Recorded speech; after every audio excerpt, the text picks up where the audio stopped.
First of all, congratulations. You just announced a funding raise, and I'd love to jump into some of the details because those are big moments, for you guys. But before we jump in, for people that don't know much about Immutable, how do you explain what you guys are doing there to the average person in the streets and even to some of the cryptocurrency aficionados? How do you kind of convey what you guys are doing there? It's probably different for both of them, but fundamentally what Immutable is a global platform that allows businesses to create and trade NFTs scalably and efficiently on Ethereum, the most powerful blockchain in the world. And we also connect liquidity across anywhere you want to trade NFTs. So if you decide to sell an NFT inside a video game marketplace, someone can buy that very order from GameStop's NFT marketplace powered by Immutable, or OpenSea powered by Immutable. And so we're this connective tissue or the global backend for liquidity of unique assets.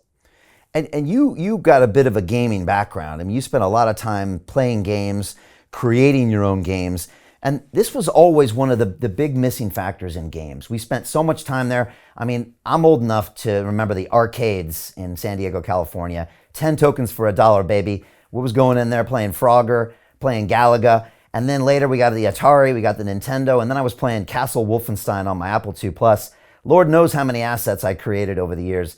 And yet I could never take them with me, right? And this is something that I guess it's quite a simple problem that's never really been addressed. Is that really essentially what Immutable is going to do? Allow people to I don't know, find the value that they created while playing?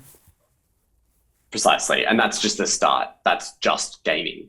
Ultimately, what we will see is NFTs eat pretty much any unique form of value in the world. So it will start with digital native assets. It will start with video game items. It will start with digital forms of art. It will start with tokenizing IP and royalties rights, as we see with sort of the musicians who are getting paid more in the last year than they ever have before from platforms like Spotify. But where it will go to is you owning everything.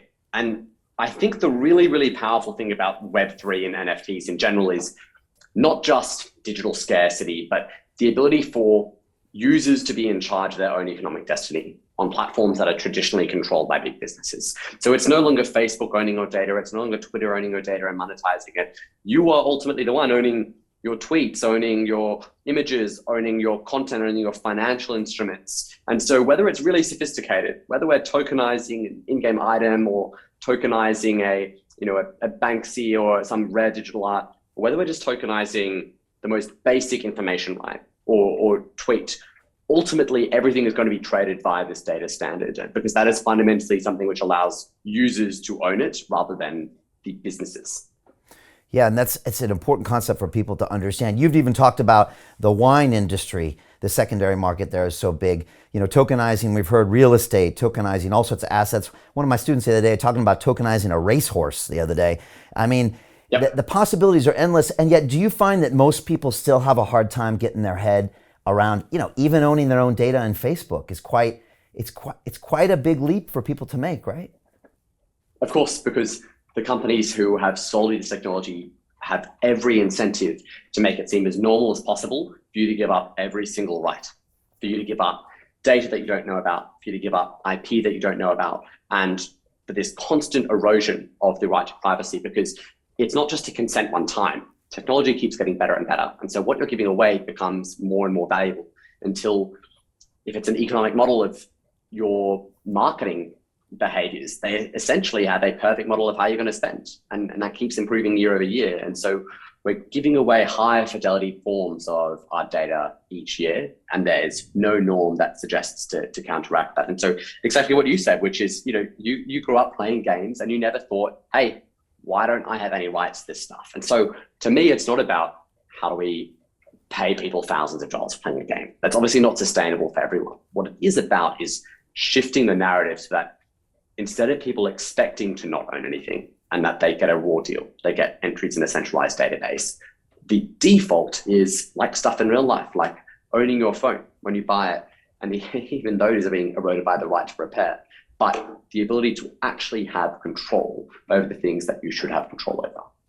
Yeah, it's a powerful moment. I think I had Yatsu here of Animoca Brands, so I know just was one of your investors recently, and he called it digital colonialism. We give them our information and they sell it back to us because we just don't know any better.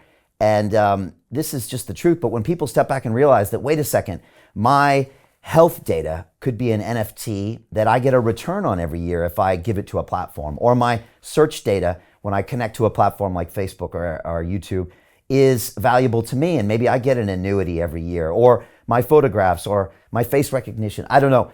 These are all potential NFTs that we could all own in the future, earn returns on, or at least have the ownership of that data more than anything. Precisely. And I mean, even think about your insurance contract for your house or a term deposit you might have at a bank.